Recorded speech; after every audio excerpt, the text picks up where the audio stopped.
record there. Okay, so we're recording. Oh, wait. Okay. Thank you, Melissa. Howard, are you? I am on with you. My video isn't working for a moment. So what I'm going to do is I'm going to go off, then come back in. Okay. All righty. Be right Super. back. Okay, thank you. Okay, we have Melissa to thank for getting us all together. I have lots more to learn about Zoom. So anyhow, so we're very grateful. We got this. This is teamwork, folks. So we're thrilled to have everyone here.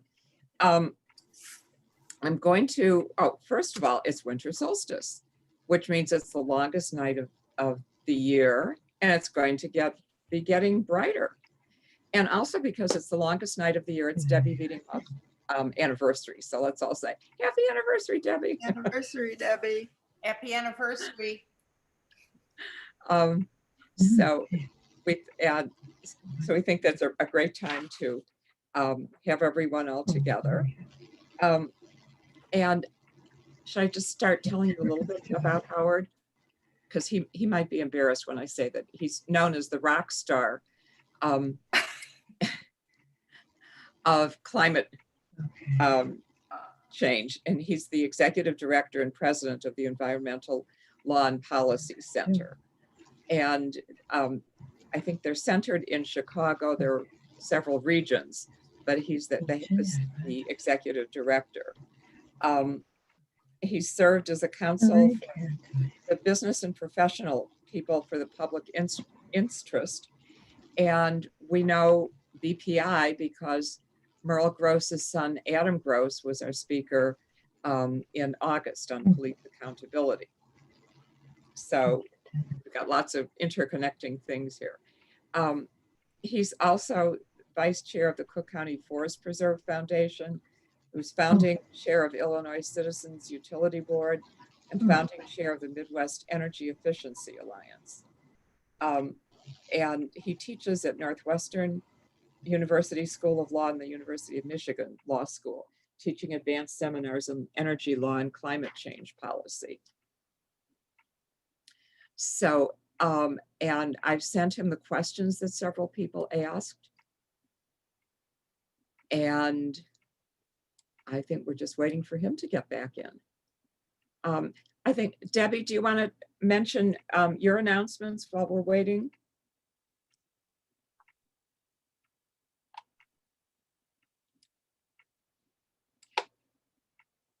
Debbie?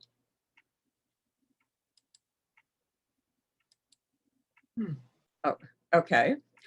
Well, then I'll give an announcement, make an announcement until Debbie gets back.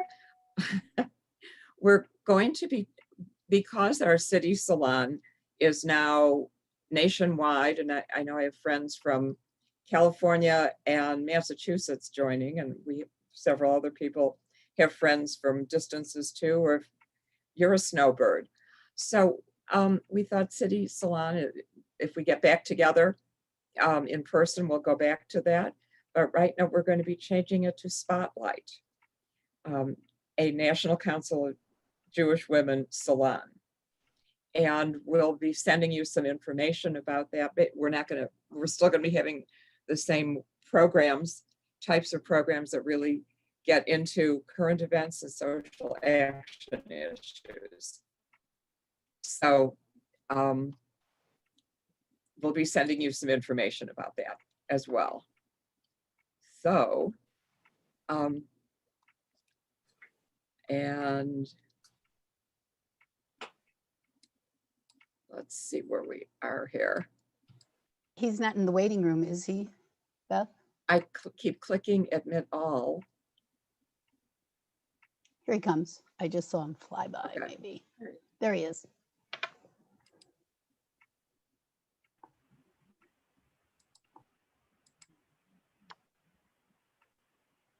Beth, I'm pleased to join you. Oh, glad to have you. Video and with voice. That's great. I just gave a little introduction about you. I didn't want you to blush, so I went ahead. That's just fine. Scary thought.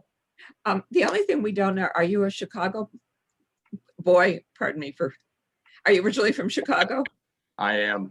I live Okay. a mile and a half from where I was born at Weiss Memorial Hospital. Oh, that's great. Okay, so you're local in addition to being a I am rock runner. local. Okay, that's great. You can come home again. Okay, that's great. I did the same thing. Okay, I'm going to turn it over to you. Let you tell us where we are now. I took the test. I don't know whether anyone else took the test about how well the 6 different types of energy styles you are, and I'm alarmed, so I think that's good. Well, I'm not sure what sort of energy style I am other than getting things done. All right. So Super. a little bit about climate change you asked me to talk about. Let me present a little bit, but then let's have a conversation rather than my talking at you for a while. Solving our climate change problems is the moral, it's the business, it's the economic, it's the policy, it's the technological challenge of our generation. And here we are in the Midwest, in Chicago. The Midwest states are responsible for about 25% of the CO2 pollution in our country, the most important country when it comes to solving climate change problems in the world. And to put that a little bit in global perspective, that's about 5% of the global greenhouse gases. So here in the Midwest, we're responsible for more carbon pollution than any country in the world other than Russia, Japan, China, and India.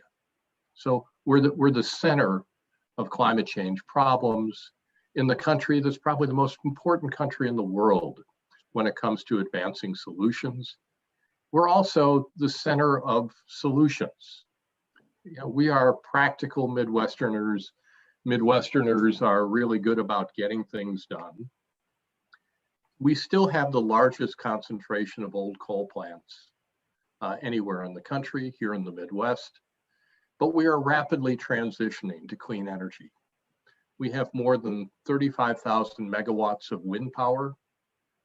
A megawatt basically is 1,000 homes in terms of power. So we have 1,000 megawatts or 35,000 megawatts. Solar energy plus storage are dropping in price, and they're rapidly escalating in the energy market. Think about a few years ago when we all had landline phones. And then probably the cool people you knew or some business people or people who were real techie, they got a Motorola flip-top phone. Remember those? They didn't send emails.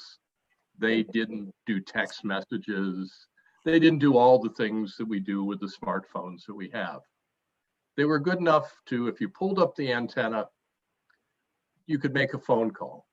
And sometimes you would have good connections, and sometimes we would all drop calls. Today, 90% or more of households, people have cell phones.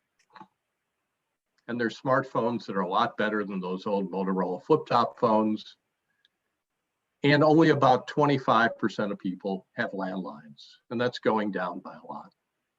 In 20 years, the market has radically shifted. And if I said to any of my kids, hey, I got this great deal for you on a 2G or 3G cell phone, they'd laugh at me. You know, they're already, you know, like get 5G, you know, and they'll want to know when 6G is available.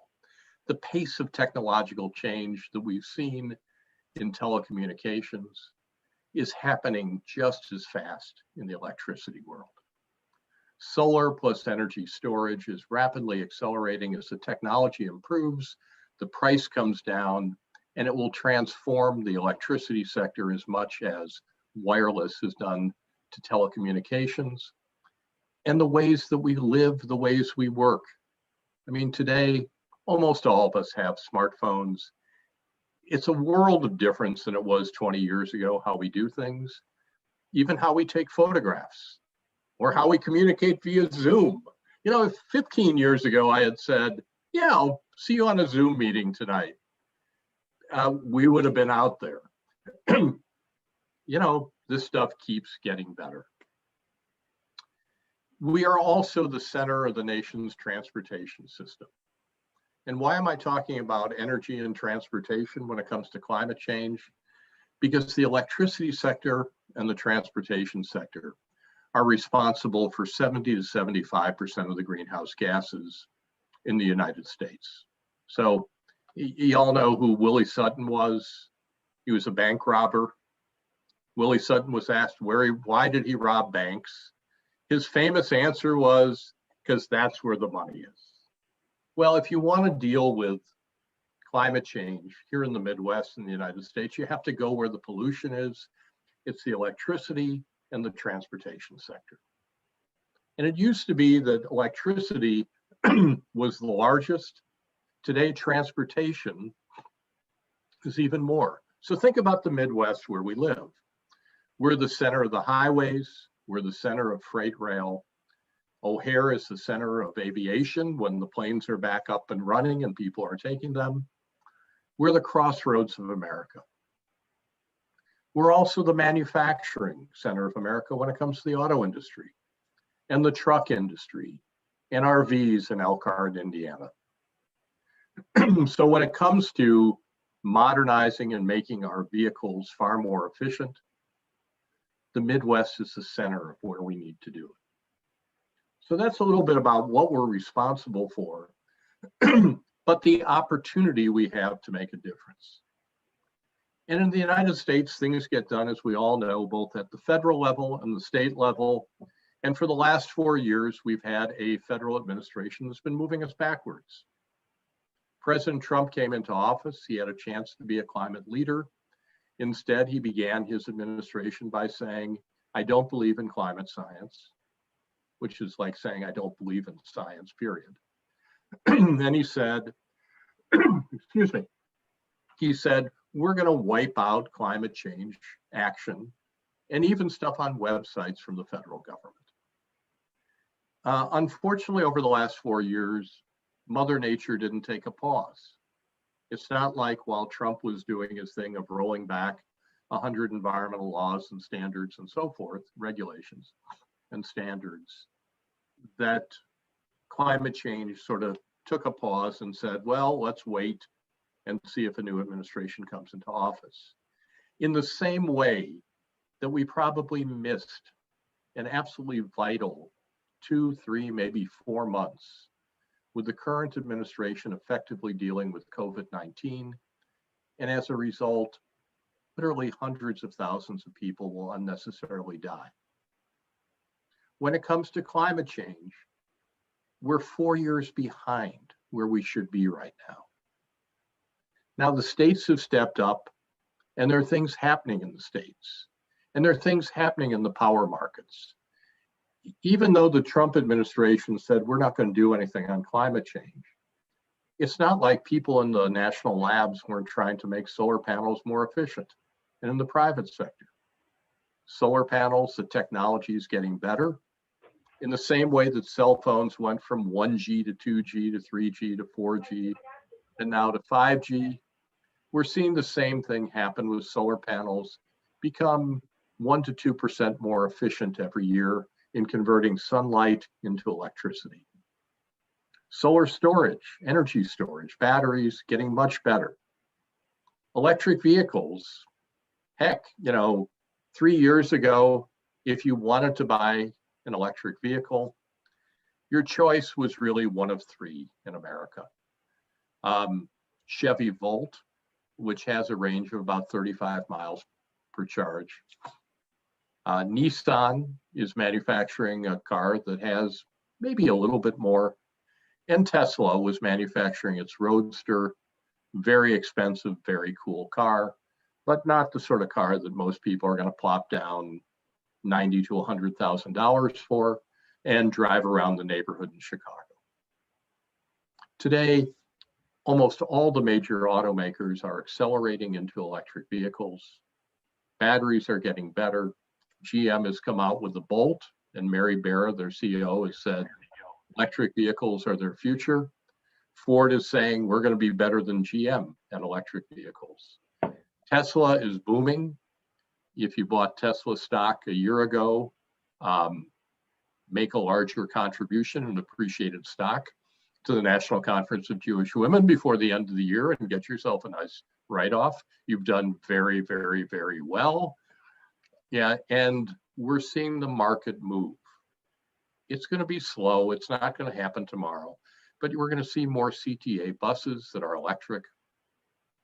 We're going to see school buses that are electric buses. You know, and one advantage of that is that kids won't be exposed to as much diesel fumes while they're on school buses. Helps kids' health, helps bus drivers' health. You know, it's good for everybody. So we really are at an opportunity, you know, to transform the transportation, the electricity market at the state level. And that's all really been happening in California. Yeah, lots of stuff happens in California, but it's been happening here too. Who'd have thought, if I had said to you 10 years ago, Illinois will be number 5 or 6 in the country in terms of wind power development? I mean, we're not exactly known for it. Illinois is number 5 or number 6 in the country in the amount of wind power development. Iowa's number 3. Minnesota's the leader. Moving forward in Michigan. The wind blows in the Midwest and it goes from the rural areas to supply power to the urban areas where there's a lot of demand and load. We need to be smart about energy efficiency. Best, fastest, cheapest way for us to help solve our climate change problems. And the thing about energy efficiency is it works, it's relatively easy, and it saves people and businesses money.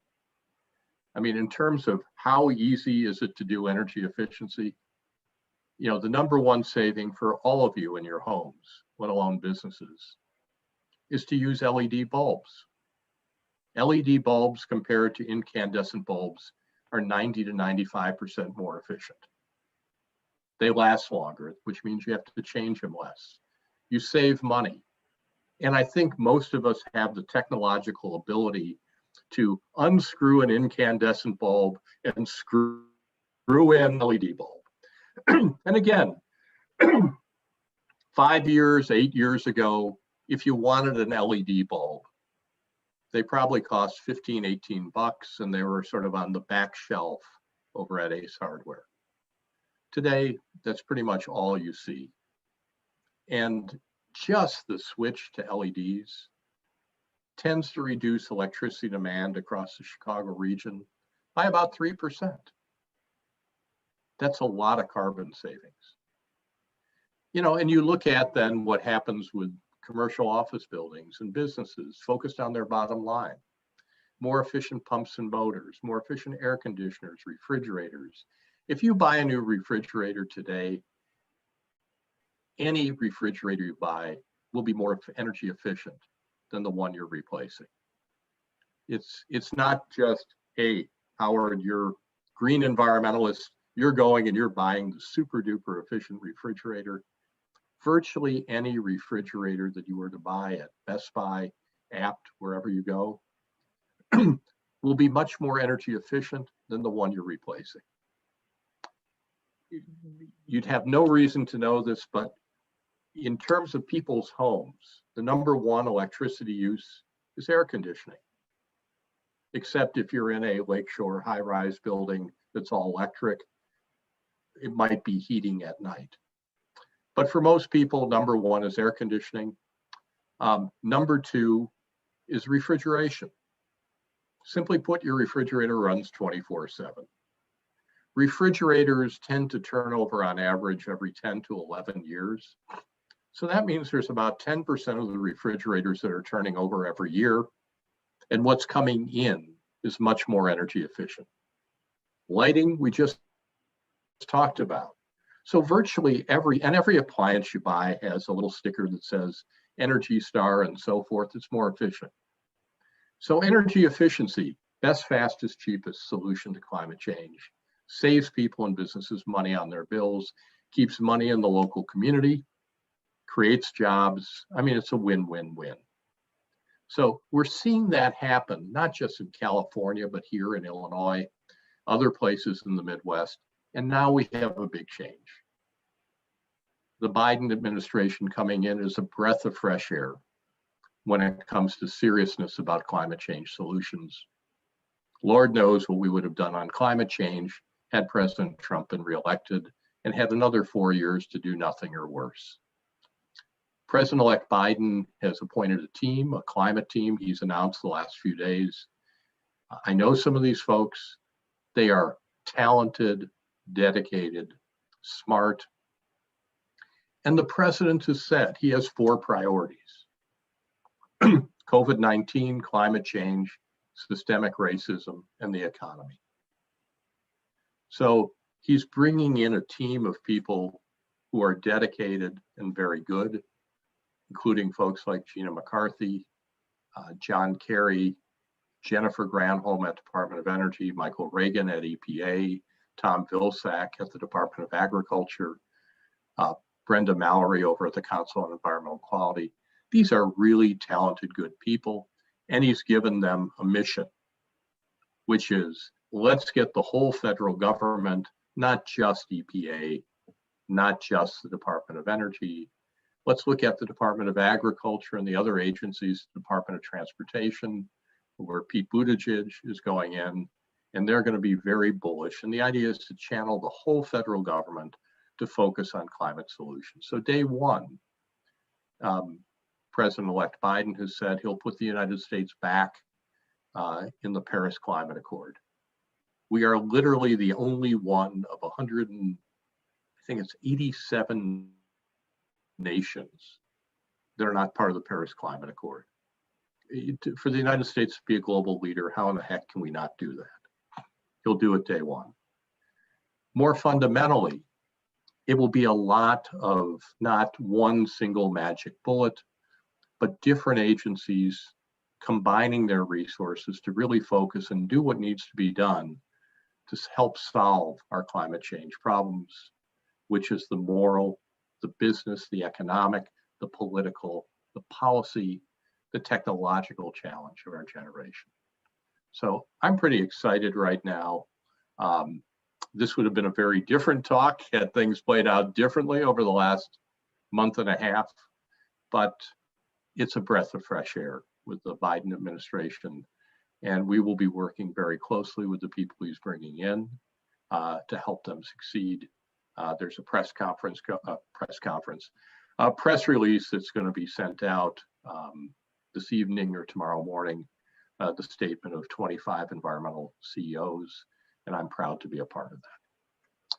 So hopefully that brings you up to speed some, and I can fill in the blanks. I can talk a little more about particular things you're interested in and address your questions and suggestions rather than talk at you, right? So thank you for letting me join you, and fire away. Thank you. That's wonderfully encouraging. This is great. Thank you. We had some questions people submitted, so I'm going to type those in. I sent them to you, but let me type the first one in here from Barbara Turner. Yeah. Hello, Barbara Turner. What you don't know is that Barbara Turner is my cousin, so that's a ringer.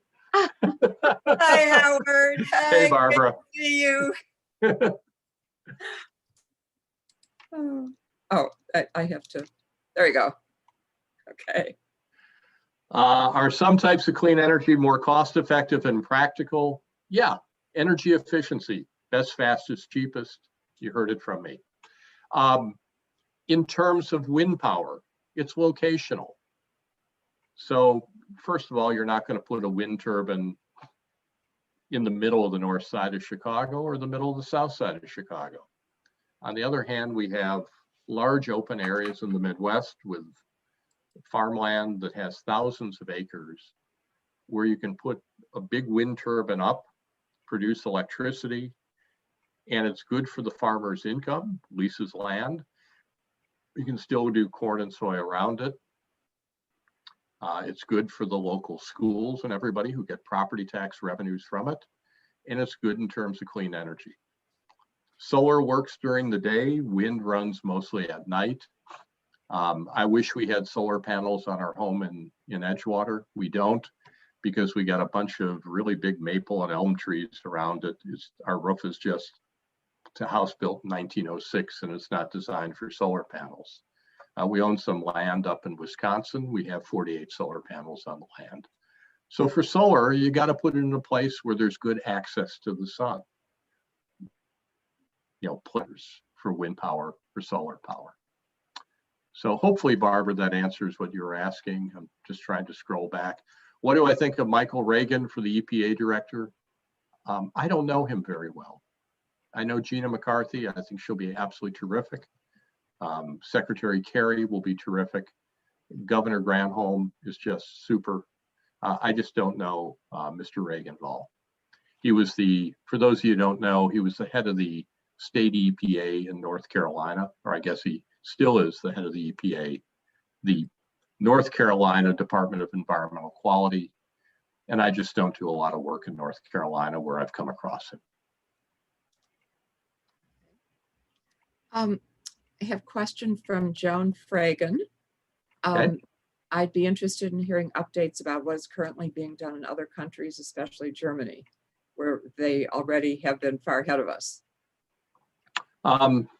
Every country is doing things differently because, again, it sort of depends what I said before, location. So Denmark, adjacent to the North Sea. The North Sea is very shallow. I think Denmark gets about 40, maybe 50% of its energy from wind power. Germany is sort of interesting. Northern Germany, Hamburg and such, that's on the North Sea, gets a lot of wind power. The southern part of Germany is aggressively developing solar power. And in between the Ruhr Valley, there's still a fair amount of coal. A number of the nuclear plants have shut down. One of the reasons they shut down was that when East and West Germany were unified, the plants tended to be much more in East Germany, and a number of them were old Soviet designs like the Chernobyl plant. So for safety and other reasons, a number of the nuclear plants were shut down under the Merkel government. They're aggressively developing both solar and wind, but it's as if all the wind were in the upper Midwest and the solar were all in Louisiana and Alabama, southern Germany. A lot of work in Germany on electric vehicles, as you know, major vehicle manufacturers in Germany, BMW, other automakers, they're really moving very heavily into both diesel electric and to electric vehicles. Very heavy auto manufacturing, as I think some of you know, in Germany. Wow. Okay. I'm going to jump ahead here and put my question, then we'll go back to the other ones. This is a family issue. My son's family leaves lights on. I follow and shut him off, and he says, "Oh, mother," the same tone of voice that's been going on since caveman time. Does it really save money to shut them off? And does it help prevent climate change? I guess is the more. Sure, it does. Okay. If your lights are on, then you are using electricity. Okay. And if you're paying for electricity, it's costing you money. And if they're running and using electricity, we're generating that electricity somewhere, and coal is still part of the generation here in Illinois and around the Midwest. So it's more pollution.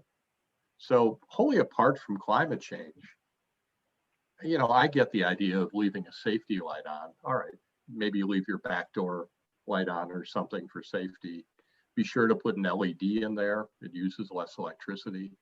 Okay. But to leave a bunch of lights on around the house, and why waste money and create more pollution? Okay.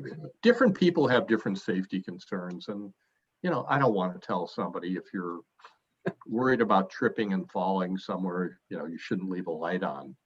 But use a lower wattage bulb. Make sure it's an LED, so that you're not, if you have a bulb that's going to be on all the time, use an LED. I remember when one of my sons, when he was young, absolutely wanted the light left on in the closet in his bedroom. He just did. So we said, fine, all right. I'm not going to argue about that. You know, we put then a compact fluorescent there, which is far more, you know, efficient than an incandescent bulb. And we had it on a timer so that it was during the night, but not running during the day. Okay. Okay, thank you. That helps. What can we do to be proactive? Well, first of all, we're lucky here in Illinois. We have 2 senators who are leaders on climate change. We have a governor who's saying the right things. He needs to do a little bit more. We have a mayor who says the right things, needs to do a little bit more and get moving. We have a congressional delegation of people like Jan Schakowsky, Mike Quigley, Bill Foster, Sean Casten, Robin Kelly, Danny Davis, Bobby Rush, Brad Snyder. These are people who are leaders on climate change.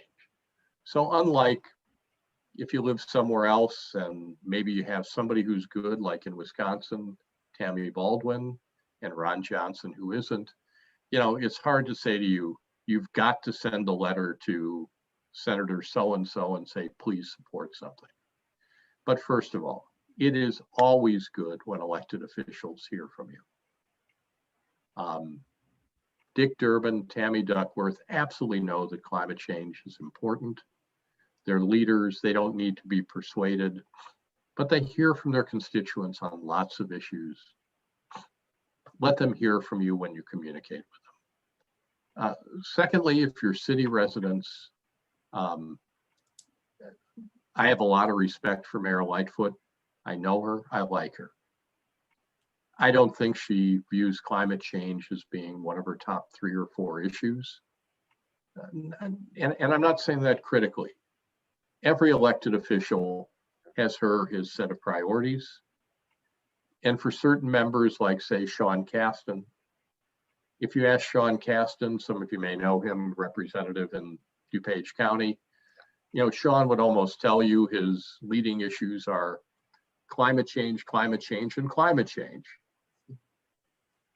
The mayor, it isn't. And she really does need to hear from us and say, look, the city of Chicago, the 3rd largest city in Chicago, needs to step up and act. And they're doing a number of hearings and listening sessions over the next 2 to 3 years. They need to step up now. And I'm not expecting to make it into the mayor's top issue. She's entitled to, you know, having been elected in 50 wards, she's got a lot of issues. She's got budget issues, finance issues, issues of race in the city, issues of economic development, keeping the CTA running, which is in part a climate change issue. But we could get a little more help from her and move it up, if you will, on her priority list to be a leader on climate change. And hopefully with the new Biden administration that is emphasizing climate solutions, the mayor and the city council will want to move more into a leadership position. Okay, thank you. And a couple of times I've called senators and reps to say thank you, and they say, what? You know, so Yeah. It still doesn't hurt to do it. We want that. Everybody likes being thanked for the good things they do. Exactly. Okay. Kim Sterling said, can you comment on community solar farms? Yeah, first of all, let's see if everybody knows what a community solar farm is before I get too far ahead, because we're really involved and I'm seeing a lot of heads go, what are you talking about? Everybody know what a community garden is? All right. Think community garden, think community solar garden, okay? So let's say you live in an apartment building or you live in a home like I do and there are a bunch of leafy trees over it. You just don't have a good site for a solar panel. Or you're in an apartment building and the apartment building is shaded by 2 buildings next to it and you're not going to put solar on the roof. Same way, you're also not, if you live in an apartment building, easily going to have your backyard to do a garden. So what people do is come together, they find an open place, they make a community garden, and everybody gets a place and everybody shares. Same theory on solar. You find a good place to do solar development and people buy shares. So let's say that there are 100 people who want to be powered by solar. You can figure out how much electricity you're using and how big of a solar system you'd need to offset that electricity. And people buy shares of it in the same way, if you will, that you do with a community garden. Sometimes this is called distributed solar. The idea is to not have solar be just somewhere in rural Illinois, 1,000, 2,000, 5,000 panels, 1,000,000 panels, but to have opportunities to take some of the brownfields, the empty lots, the vacant areas in cities like Chicago, use them to develop solar, create jobs, clean energy, put properties back on the tax base, and enable people to be using solar power for their electricity, even if their own building isn't well situated to do it. As I mentioned my house, apart from the fact that we have a bunch of leafy trees over the roof is pitched east and west, not north and south. Well, it was built in 1906. And even going to the south, there's a 4.5-story apartment building immediately south of us. Bottom line, it's just not a good site for solar. But my wife, Lauren, and I have said, look, if somebody does a good community solar project, we'll participate in it. And that's a way of solving a problem and creating an opportunity. That's great. I'm learning something new too. This is great. Good. So yeah. Jill Lexier's question is, what about the Green New Deal proponents? Will they be happy with Biden's agenda and what's missing? No, they're not going to be happy with Biden's agenda. Look, we had a Democratic primary, and in the primary, there was no secret that Joe Biden, Amy Klobuchar, Pete Buttigieg were running as, if you will, moderate to liberal Democrats. And people like Senator Bernie Sanders, Senator Elizabeth Warren, were running as much more progressive or leftist Democrats. And out of that primary process, Joe Biden was the nominee, and he won for president. And I think the progressive side of the Democratic Party that has been pushing the Green New Deal is going to push Biden to do more, and that's good. But I don't think that President Biden buys into everything in the Green New Deal. And you're going to see a push-pull in the Democratic Party, in the Senate, in the House, between those who think they can go pretty far and those who want to go very far. And then the reality will be, how far can they actually go if there's a Republican Senate, even by a vote or two, or even if Democrats win both seats in Georgia. I mean, keep in mind, there are a whole lot of Democratic senators that are not exactly, the strongest environmentalists. Senator Manchin, a very decent man, comes from West Virginia, coal country, and he's just not going to be a leader on climate change issues. Who's kidding who? Senator John Tester from Montana, same thing, it's a coal state. So it doesn't sort of cut completely as, well, if there are 50 Democrats and 50 Republicans, and Vice President-elect Kamala Harris casts the deciding vote for the Democrats to control the Senate, whoa, everything's going to just roll right through. Things are going to be hard. We live in a divided country. We're divided by politics, by policy, by race, by geography, urban and rural. And Congress is like that too. So look to President-elect Biden to do a lot through the administrative agencies, through executive orders, with John Kerry and Gina McCarthy. In the White House, there's a lot they can move forward on the global front, on international, that's Secretary Kerry, and on the domestic side with Gina McCarthy. There's a lot the federal government in the agency side can do. For those who strongly backed the Green New Deal, which in some ways is more a set of principles than it is all operationalized. Some of that will happen and some of it won't. And we're going to see overall how much President-elect Biden is able to move through Congress. Keep in mind that Speaker Pelosi, very strong on climate change, but the Democratic majority, as you know, in the House is the thinnest majority either party has had, I think, for, I'm going to say 20 years, maybe more. So it's not going to be easy to move big new climate change or other big new initiatives through Congress. Okay, thank you. Julie Newman says your talk is so much more hopeful and optimistic than the New Yorker article that Merle sent the week out. It was from 2009, but not much has changed. It seems that legislation in this area is extremely difficult to execute. Do you believe, as mentioned in the article, that the White House limitations placed on, and she says, I'm forgetting the term used in the article, something like limitations, placed on coal other than and other fossil fuels will be effective in the United States?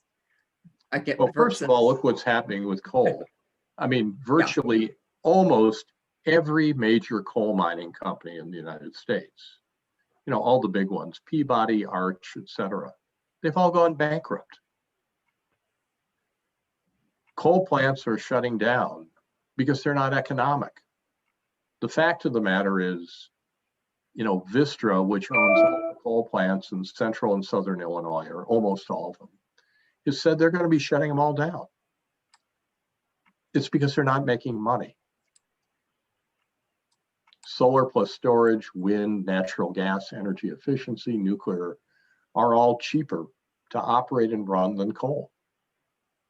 So coal plants are closing up. That's happening. President Trump came in and he said, I'm going to save coal. While President Trump has been president, the coal mining companies, Murray Energy, Peabody, Arch, they're all going bankrupt. And the coal plants are shutting down. And it's just because they're not economic.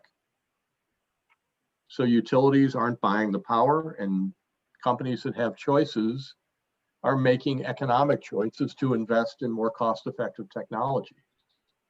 And that's combined with what's happening with banks and other financial institutions saying they're going to pull out from coal. On the oil side, the other, you know, biggest fossil fuel, if you will, and natural gas, oil prices are staying low. And they're staying low because cars are getting more efficient. Trucks are getting more efficient. There's a move toward electrification of vehicles. There's just less demand for oil. So we have a long way to go. But it's, you know, I don't know anybody who's seriously forecasting that there are going to be new coal plants built in the United States. There's no CEO who would go to his or her board of directors right now at a utility and say, I want to invest $1 billion building a coal plant. It just won't happen. The numbers don't work. Ditto on new nuclear plants for now. Okay. That's encouraging. So thank you. Merle Gross has said, I think climate change with, I link climate change with declining air purity. Should we ban the mining of soft coal, or should we have to invest in scrubbers so the coal can be used? I think you partially addressed that, but yeah. All right, I'm going to get a little technical here. There are basically two types of coal. There are actually three types of coal. This is a thermal coal, the coal that's used at power plants. There's a type of coal that's used for making steel. There's a different coal that's called thermal coal that's used for burning in coal plants. And there's high sulfur coal, which is basically the type of coal that's in the Midwest, Kentucky, Ohio, Illinois, Indiana. And then there's lower sulfur coal that's in Wyoming, what's called the Powder River Basin. 20 years ago, the debate was, should utilities switch from burning local coal in the Midwest, high sulfur coal, to burning low sulfur coal to reduce sulfur SO2 emissions, sulfur dioxide, which causes acid rain, nitrogen oxides that causes smog. And a number of companies, including most of the power plants in the Chicago area, switched to lower sulfur coal. But when it comes to greenhouse gases, when it comes to CO2, it doesn't matter. Same amount of CO2 from both of them.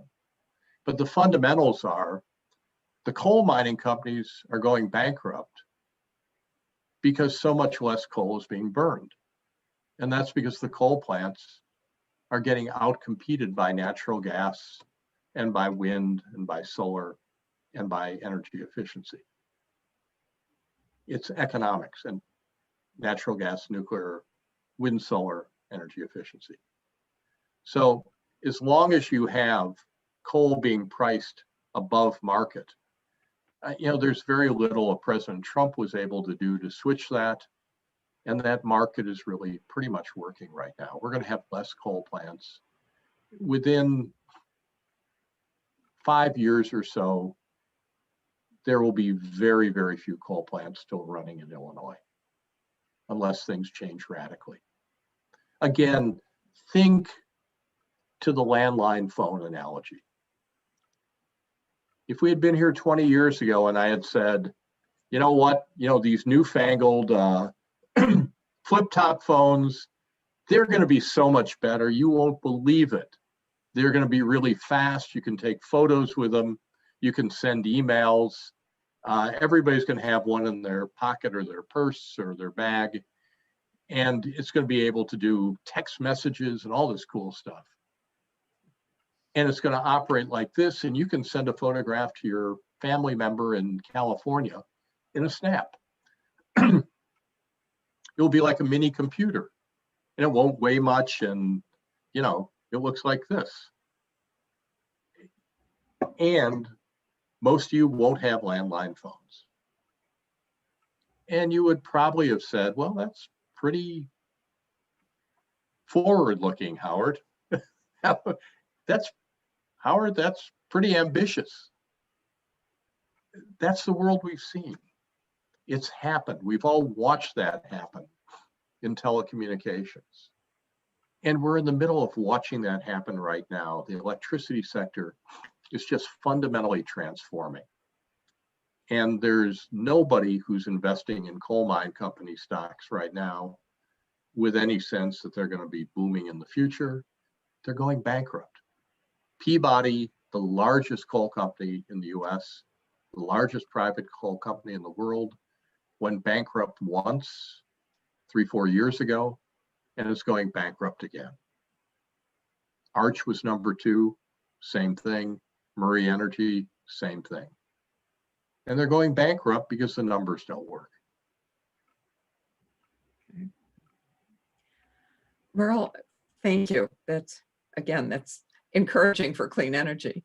Merle has also asked, what about the tipping point, which makes me think there was and is merit to Henny Penny's concern.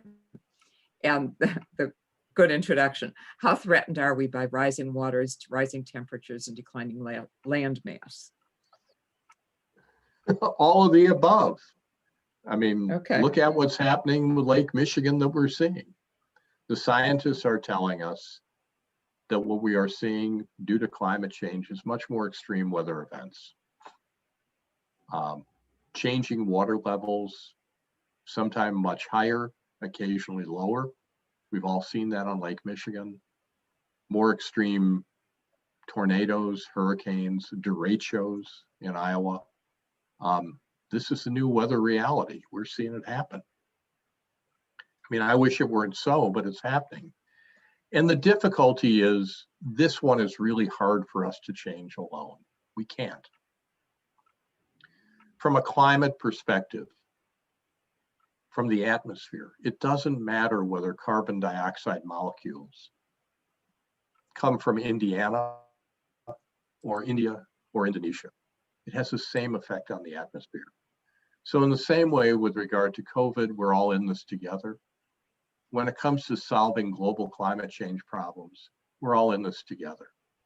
One of the opportunities for the United States of getting back involved, getting re-engaged in Paris in the climate accord, is that we have an opportunity as developing nations are looking to reduce their CO2.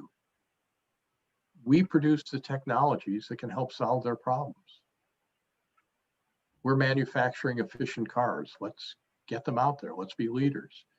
We're manufacturing all sorts of efficient technologies, pumps and motors. Let's get them out there around the world for people to use and benefit from. It's an export market for us. That's good. It creates jobs, economic growth, and it helps solve problems, not just in Indonesia, but in Indiana as well. Okay. Act globally and act locally. Okay. Merle says, I opted to use Clear Energy or some clean energy company, and Commonwealth Edison bills a great deal more per kilowatt hour, but I am naive to think that I'm doing something positive to help climate change. I think the question relates to where we get our energy, our household Commonwealth Edison bill. Does it make a difference who our supplier is? I think that's the question. Yeah, it makes a difference where the electricity is coming from. Look, there are a whole bunch of competing suppliers right now, and I've frankly lost track of them. They change their names, and one day they're called something, then they're called something else, and one company acquires another. Some of them are really legitimate actors, and they're doing good things, and they're offering different choices to consumers. And some of them are a little bit on the edge. Steve Daniels, who's the energy columnist for Crane Chicago Business, has written a number of articles about some of the companies that at least he views as being less appropriate actors. Let's just put it that way, okay? So, over time, I'm really hoping that we're going to be able to choose. We're going to be able to choose from a bunch of, go back to telecom, okay? I'll just go back to the telephone industry.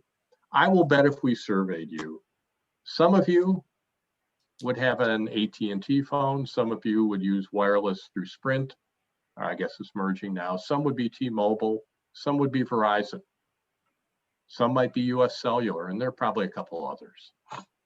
And you have a choice. And they offer different packages, and they have friends and family plans, and if all your kids are using Verizon, you probably are too, because of the friends and family rate.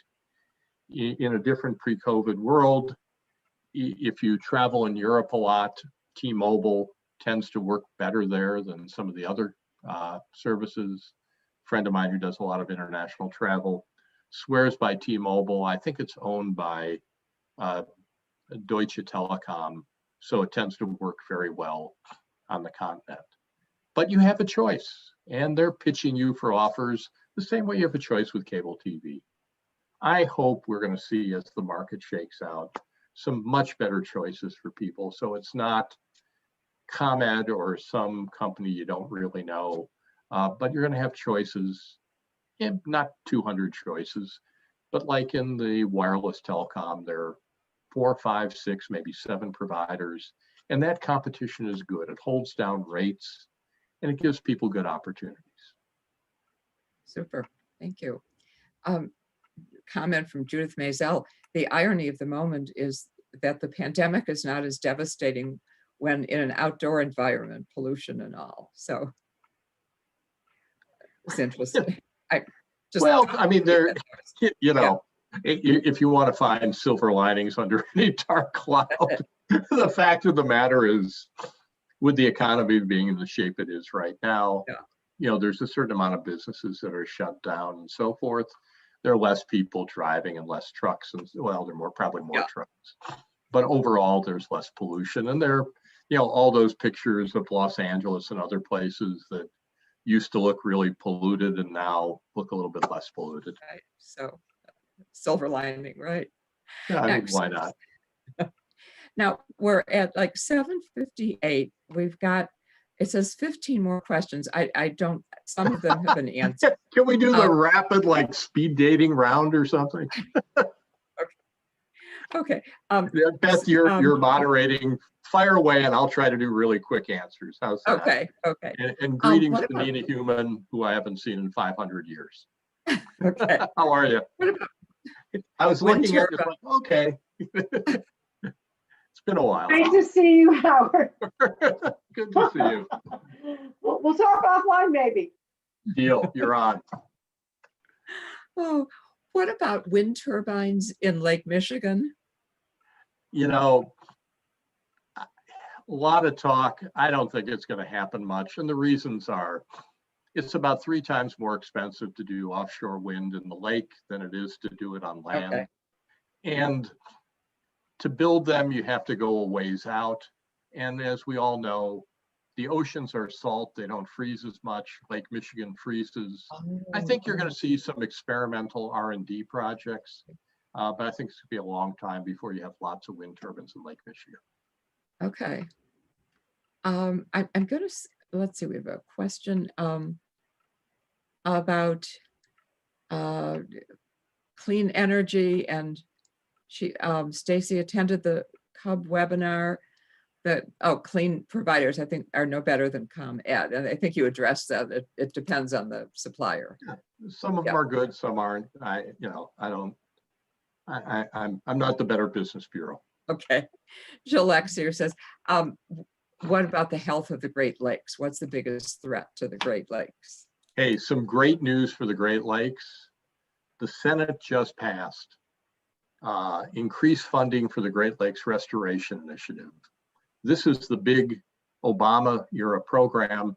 President Trump tried to zero it out. We fought back, bipartisan support.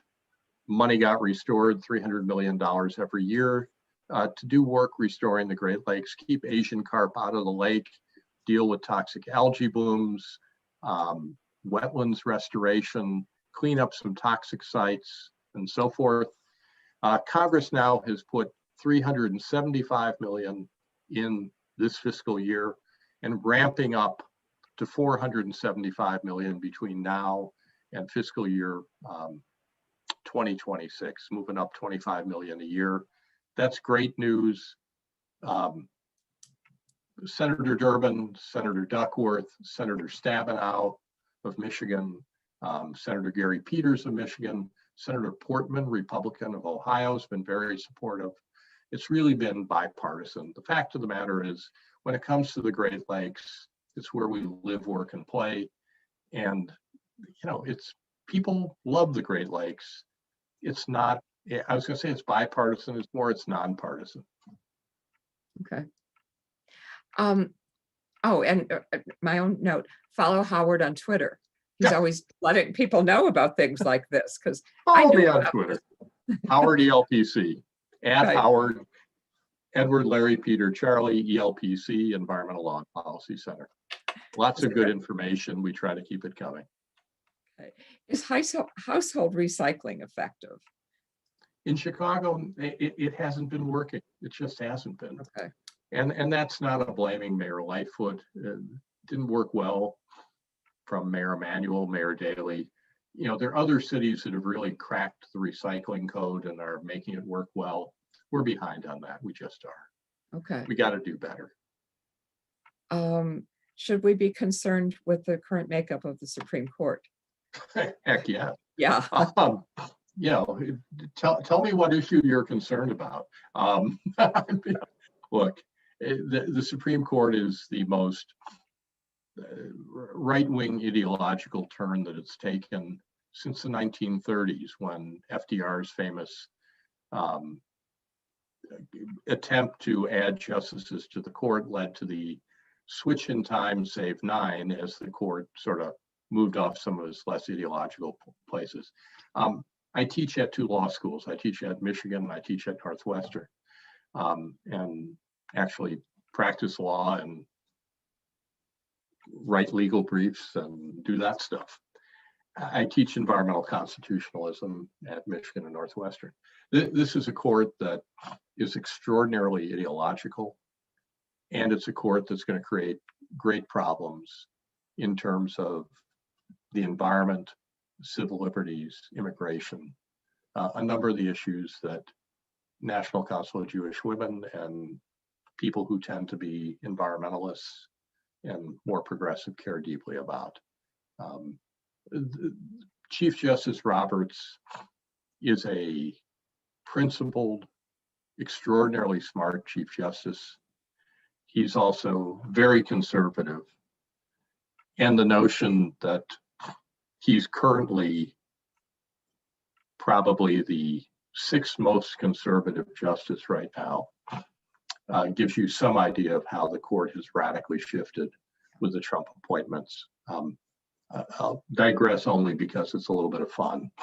I was law school classmates with John Roberts, and the first semester, 500 and something first-year students thrown in together. The Midwesterners would eat together over dinner. The Southerners would eat together. Chief Justice Roberts was from South Bend, Indiana. He graduated from, Notre Dame background. Richard Lazarus, who's a very prominent environmental law professor, was his roommate. Richie Lazarus grew up in Champaign, Illinois. So the Midwestern folks would get together. And I remember a friend of mine at the time calling me and saying, how are you doing? Are you, doing all right in terms of keeping up? And I said, yeah, I'm doing a lot of really smart people here. I'm doing all right. There are a couple of folks who are just smarter than I am. One of them was John Roberts. He's done pretty well. But, even then, he extraordinarily gracious, nice person, extremely smart, very conservative. But he's probably now the number 6 in terms of conservative philosophy on the Supreme Court. And for people who care about the sort of social and economic values and justice values that we do, that's really a pretty scary proposition. Okay. Yeah. Not the chief per se, the others. And many of us attended the Courts Matter programs that Right. Carol Levine started. And I know many of us heard you speak that. And Yep. that's very scary. Yeah. It is. I think this is our last question. All right, we'll hit it out of the park for you, okay? Then we'll wrap up. Okay. What changes need to be made to improve recycling in the Chicago area? That one I'm going to duck and just say, I honestly don't know. I mean, it's pretty clear that recycling isn't working. And one of the things we've done at the Environmental Law and Policy Center, and I'm sure most groups do this, and we have on a whiteboard when we're all in the office, those issues that a number of us think are important, that right now it's not on our docket, but it's something we really think we ought to take a look at. And literally sitting on the whiteboard is something that says Chicago recycling ? Now we haven't been in the office for, since March. But the answer is I really don't know. And it's one that some set of environmental groups in Chicago really need to dig into and not just figure out what's wrong, but what's right and how do we solve it? How do we work with the mayor to make it work better? Okay. Are there cities that do a good job with recycling? Yeah, they're really, if you look at the recycling rates in the major cities around the country, and that's just sort of a good indicator, you can see who's doing well and who isn't. Okay. And you can't just say, well, because Seattle does this, you can just slap it down in Chicago and make it work. But we really ought to be able to do much better than we are. And folks need to take a serious look at what isn't working and what could work much better, how to solve it. Okay. Okay. I think some more questions about recycling. I think we'll All right. take a look at that too, suburbs compared to the city. We want everyone to stay on because Debbie has a few announcements. This is enlightening. Thank you. And I think we've answered all the basic questions, and we're going to start writing letters thanking Durbin and Duckworth and our Congress people. I watched your program with Sean Caston and the other Yeah. representatives. Yeah, so that was very good. And we'll just keep writing and doing what we can. So Good to join some you. further- Hey, stay healthy and be well. Okay, thank you. You too. Thanks ya. so much. you're on. Okay. Folks, stay on with a few more minutes. Great. Thanks again. Debbie? Okay, I'm going to make this fast because it's getting late. I'm going to try to share my screen, and if that works, we're in good shape. Okay, I'm going to start with, if you can't get enough of NCJW and you want to get more involved, you can either email me at presidents@ncjwcns.org. If you're interested in joining the board, or you think you know someone who might be a great board member, we have NCJW nominating at ncjwcns.org. Then another email. And then, as always, and it's the end of the year, and I like to make a plug. If you haven't done all your end of year giving yet, you can always donate to us so we can continue having great programming like this. And next, I just want to show you what is coming up in January. We have Unpack the Challenge, which is on January 6th at 7 p.m. That is it's the culminating, we're going to talk about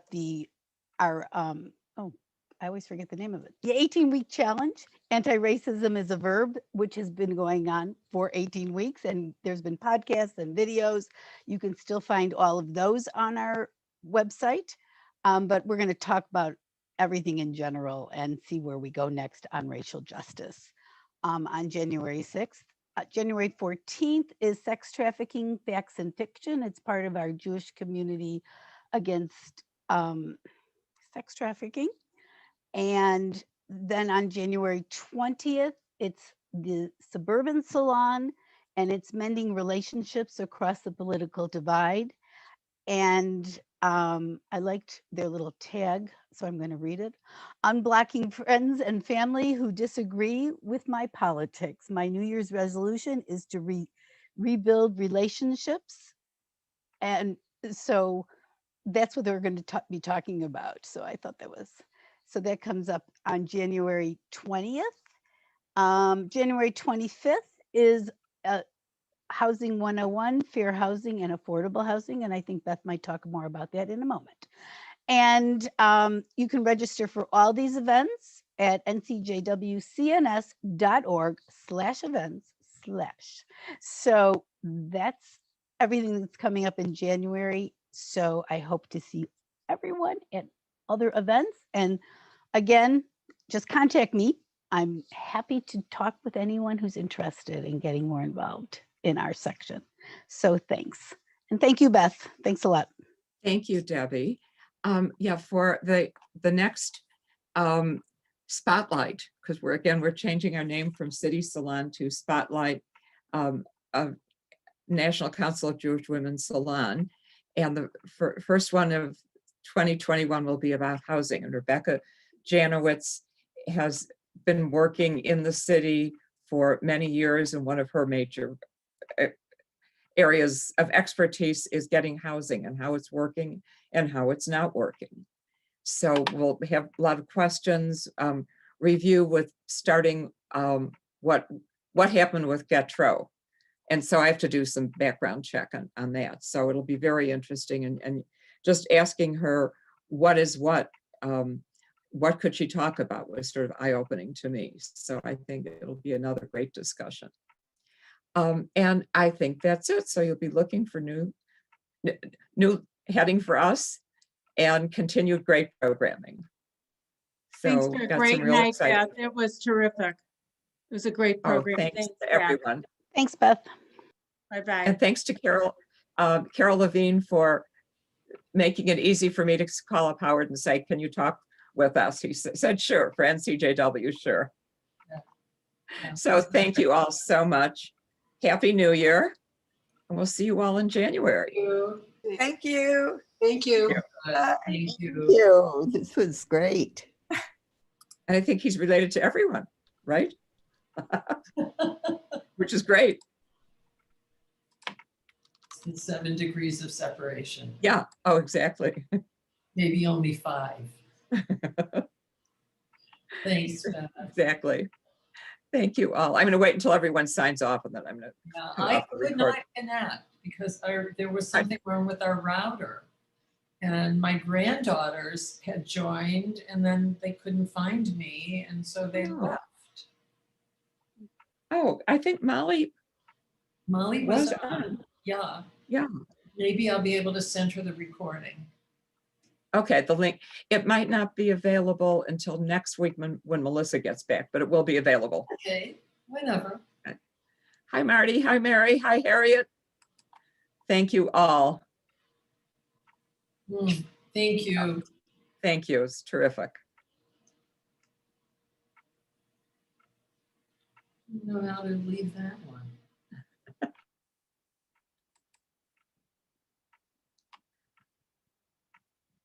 Thanks, Joan, for asking good questions too.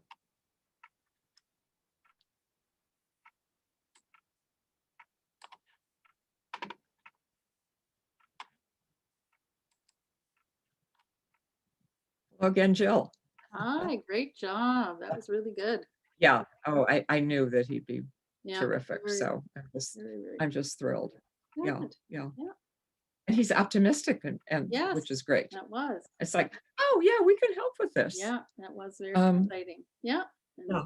So Debbie's support and comments. So that was great. Yeah. Yeah. Good. Good job. I was a Okay. little panicked at first because I wasn't host and Well, that was a problem because, and then I'm worried about the policy committee meeting tomorrow because Melissa had given me the information to sign Oh. in, but I still couldn't do it. And so I don't know how I'm going to manage the meeting tomorrow. I think she's gonna, well, she's gonna have to help me again. Because I had the log, she had given me the login and password because she was gonna be gone, but I could not get it to sign in. And I don't know if it's because Neil has an account and it kept wanting, like his Oh, account it kept is. overriding it Yeah. or whatever. Yeah. Anyways, I'll see you tomorrow. Have a good rest. Well deserved. You had a Thank busy you. day. Okay, Thank you. good. Thank you right, all. bye. Okay. Good night.